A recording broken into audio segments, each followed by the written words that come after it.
Hello everyone and welcome back, and hello if you are new. So thank you very much for tuning into this video, and welcome if you are a new person. I hope you enjoy what I've put together. Like no other, Leprous exist on their own musical path, and from their infant beginnings of Opeth sounding tall poppy syndrome, the band then began to evolve into kind of more of a bombastic craziness that was on Bilateral and Coal.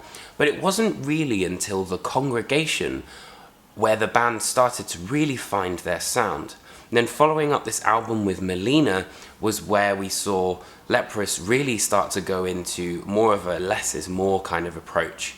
And now in 2019, the band have released their brand new album Pitfalls. In my mind, what I find as I search every code, I lose hope. Trading in distortion and bombast for subtlety and calculation, Pitfalls is a logical evolution of a band that truly strive to be different with each release. If you're expecting those pounding riffs that we've come to know and love from Leprous, then I have to say that you may be slightly disappointed. Instead, now the band have broadened their palette to include harp, piano, strings, lots of different elements that previously they hadn't really experimented with that much. Strings were kind of more of an extra that the band were playing with. On Pitfalls, it's very much an integrated part of the band's sound, and they have a front row seat to the record. At times, the strings act as almost a duet to Einar Solberg's absolutely fantastic and euphoric vocals, which we can see on Alleviate.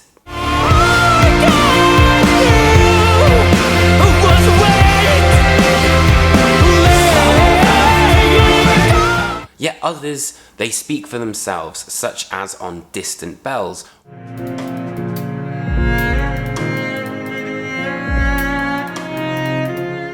Experimenting even more with electronics, At the Bottom makes use of an almost Tangerine Dream-esque electronic style.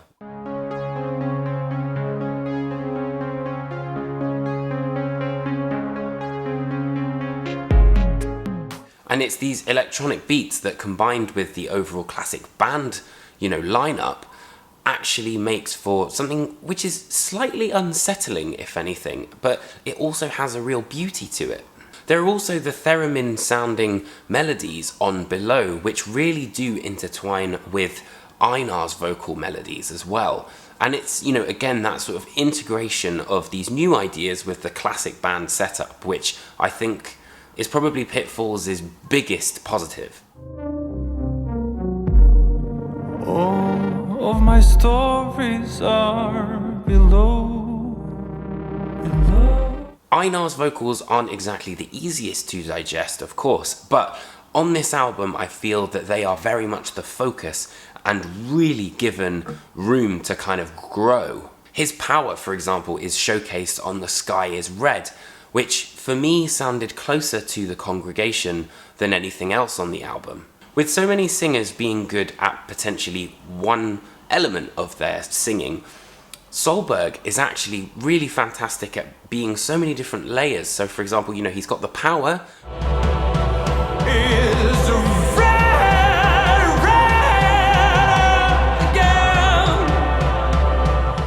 but then he's also got the range, which we can see on Alleviate.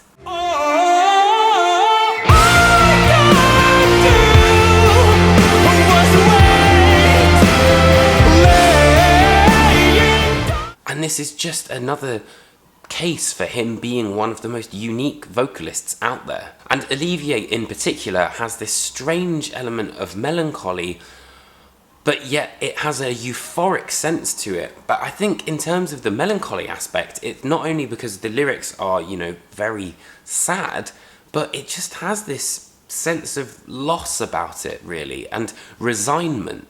Yet whilst the band are experimenting with these new tricks, it is, of course, the band themselves as an instrumental unit that really make up the crux of Pitfalls.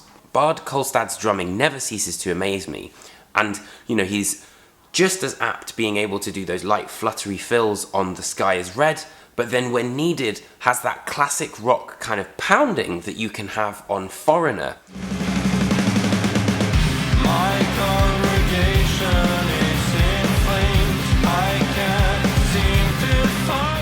which for me is probably the most classic Leprous sounding song on the album. Where guitar is concerned also operates in a different capacity to what we would see on contemporary rock guitarists, for example.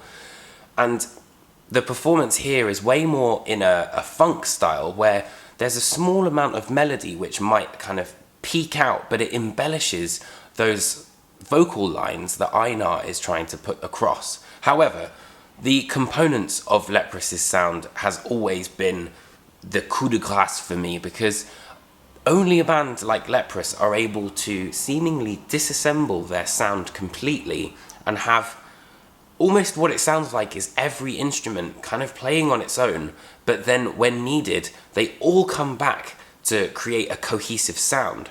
And although Leprous may not strike you immediately as being technical, when you really look at how a song is put together, there are so many moving parts all at the same time that have to match up perfectly that actually they are really, really technical. However, there were some sections on the album, despite how well thought out it was, that did seem to drag somewhat and that kind of didn't really need to be as long as they were.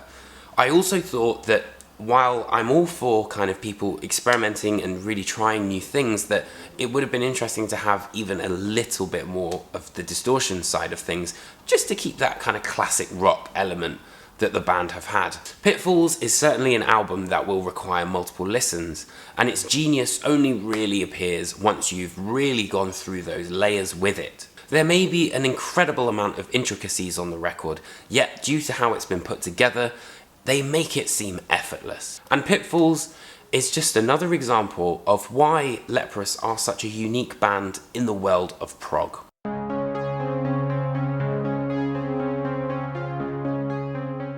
So thank you so much for watching this album review. I hope you enjoyed it.